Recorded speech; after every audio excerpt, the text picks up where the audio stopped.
नमस्कार, मैं जितेंद्र चतुर्वेदी। बात उस मिशन की करेंगे जिसमें अरविंद केजरीवाल लगे हुए हैं और इसने राहुल गांधी के पीएम इन वेटिंग वाला फासला जो है वो बढ़ा दिया है और कांग्रेस के पैरों के नीचे की जमीन खिसका दी है। यही नहीं, वो जिस तरीके से लगे हुए हैं उसने एक बात तो तय कर दिया है कि नरेंद्र मोदी को 2029 में आने से कोई सीजेपी नहीं रोक सकता है और ना ही कोई राहुल गांधी।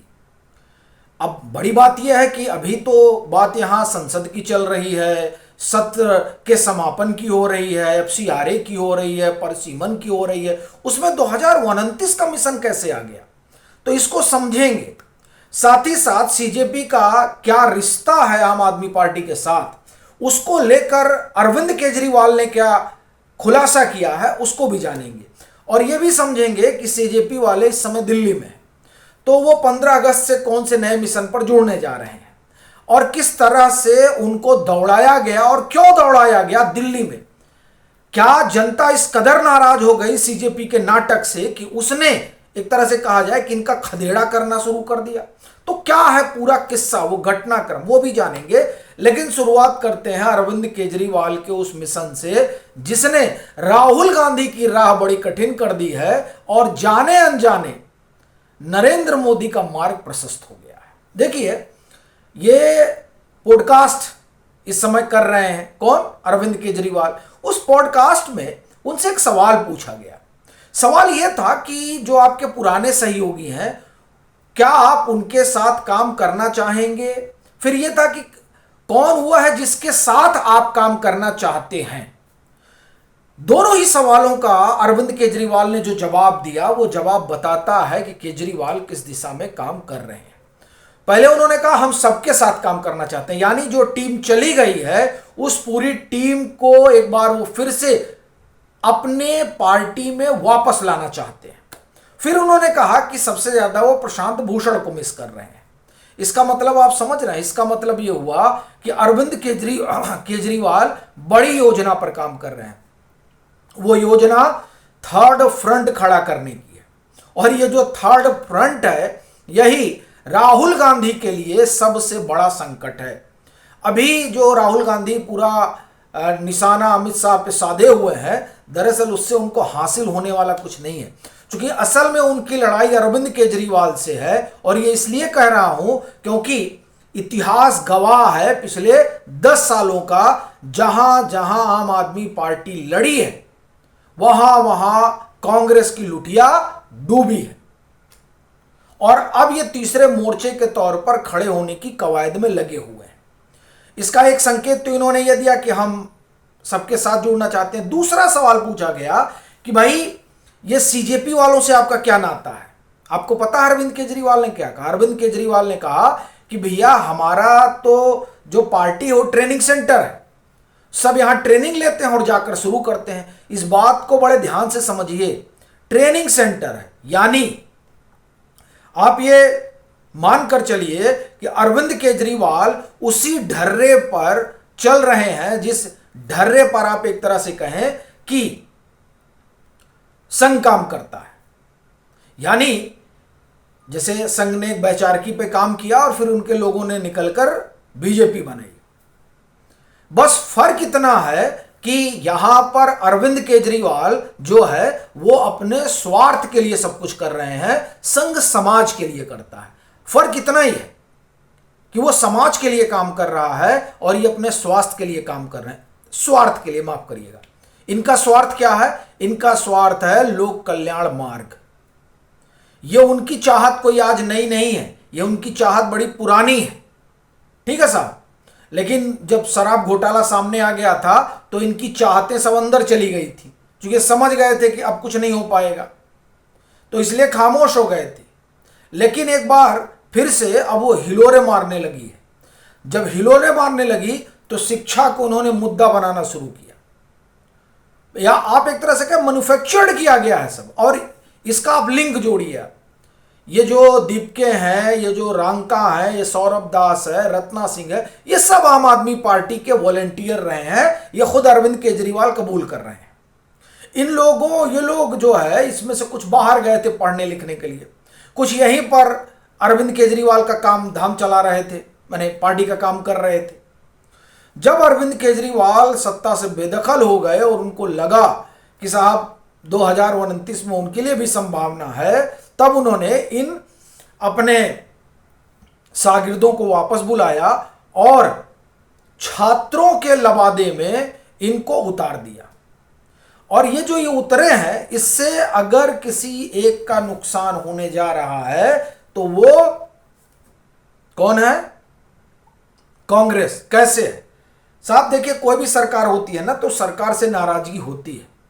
तो जो एंटी इनकम्बेंसी वोट है, वो एंटी इनकम्बेंसी वोट अगर थर्ड फ्रंट बनता है तो उधर चला जाएगा। और ये बात हम लोग पहले भी डिस्कस कर चुके हैं कि डीएमके, अखिलेश यादव, ममता बनर्जी और आम आदमी पार्टी इस मिजाज के हैं कि हमको थर्ड फ्रंट बनाना चाहिए। उसमें अब आप बीआरएस को भी शामिल कर लीजिए, भले ही उसका कोई आप ये कहें कि आज के समय में राजनीतिक वजूद ना हो, लेकिन वो भी उन्हीं लोगों में शामिल है।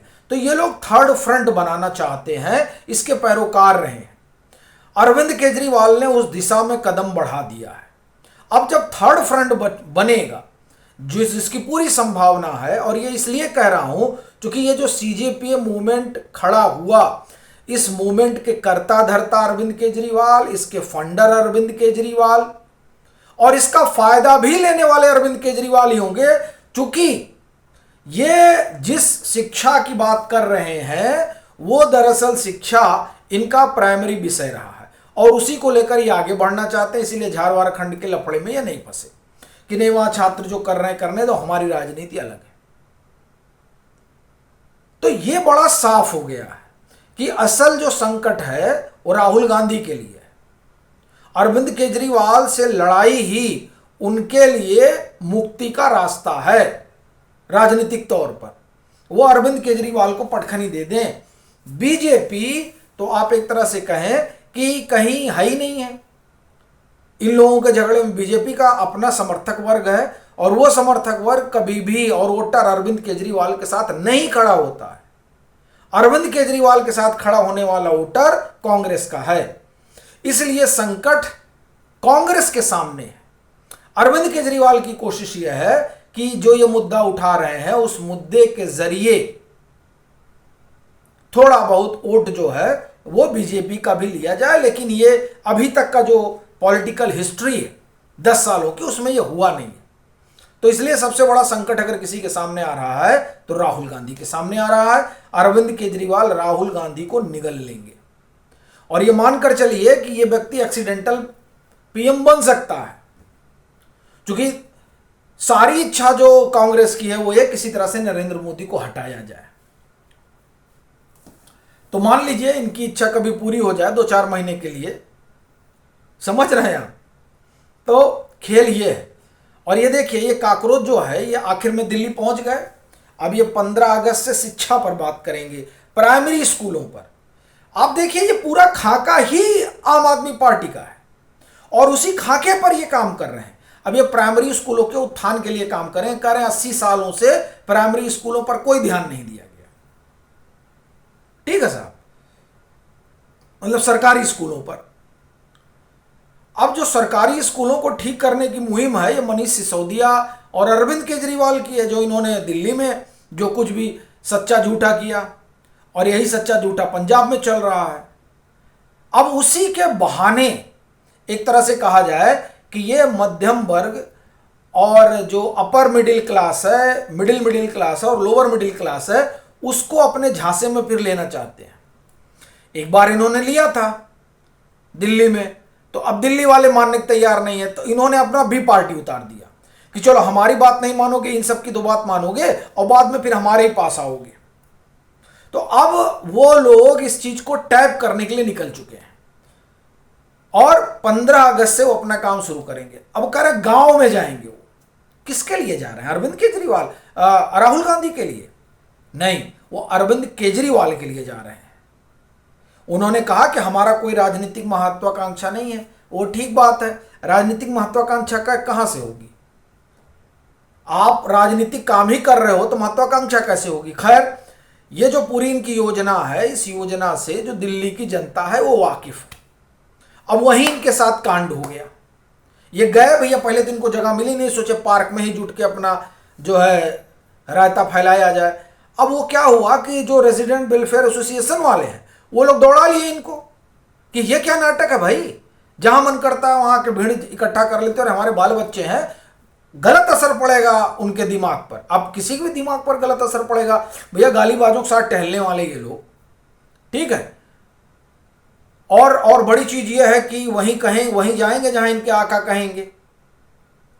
तो अब इसी उम्र में, हालांकि बुढ़ा गए हैं ये लोग, बुढ़ा गए हैं इसलिए कह रहे हैं, कोई अगर भाई देखिए जंजी 35-40 के होते हैं सब, तो हम सभी लोग जंजी हैं, है ना भाई। जंजी तो वो है जो अभी ग्रेजुएशन कर रहे हैं, वो जंजी हैं। अब अगर ये जंजी हैं तो हम भी जंजी हैं, आए जंजी जंजी खेल लें। आशुतोष रंका, सौरभ दास और दीप के कौन है भाई जंजी? हम भी जंजी, आप भी जंजी, सुनने वाले भी जंजी, तो इस जंजी को भगा दो। ये देखिए, या अब बड़ा साफ हो गया है कि इसको पैसा कहां से आ रहा है और ये डिस्टर्ब करने के लिए आया हुआ है। और उस डिस्टर्बेंस में ये एक तरह से कहा जाए कि देश का नुकसान तो कर ही रहा है, ये भारत के मुख्य विपक्षी दल का भी नुकसान कर रहा है। कांग्रेस को सचेत होना चाहिए ज्यादा। वो जबरदस्ती अमित शाह के पीछे पड़े हुए हैं। अरे अमित शाह के पीछे बाद में पड़िएगा, पहले इन काकरोचों से निपटिए, अरविंद केजरीवाल से निपटिए। असली दुश्मन ये है आपका, ये आपको दिल्ली में खा गया, ये आपको गुजरात में खा गया, ये आपको पंजाब में खा गया, आने वाले दिनों में ये आपको देश से खा जाएगा। इसलिए इनका जो असली संकट है वो ये सीजेपी और आम आदमी पार्टी है, उससे निपटे। ये बाद में निपट लेंगे बीजेपी से, बीजेपी से तो लड़ते रहिए आप, क्या फर्क पड़ने वाला है। लेकिन जो आपको सही में नेस्तनाबूद कर रहा संकट ये है, अमित शाह कोई संकट नहीं है। ये समझना होगा अरविंद केजरीवाल के गेम को, खासतौर से किसको, कांग्रेस को। बीजेपी सब जानती है कि क्या है क्या नहीं है, वो बीजेपी से लिए और मस्त है कि कोई बात नहीं, इसको थर्ड फ्रंट खड़ा करने दो, हमारा क्या है। थर्ड फ्रंट खड़ा होगा तो कांग्रेस ही निपटेगी ना, कांग्रेस को यह समझना पड़ेगा। तो इसलिए ये जो संकट है वो कांग्रेस के सामने है सबसे बड़ा। और बीजेपी के लिए तो आप एक तरह से कहें कि बिन मांगी मुराद है। वैसे बीजेपी को मेहनत करनी पड़ती, थर्ड फ्रंट खड़ा हो जाएगा तो बीजेपी कोई मेहनत नहीं करनी, वैसे ही 2029 का चुनाव जीत जाएंगे। खैर, इसमें आप लोगों की क्या राय है वो जरूर साझा करिएगा।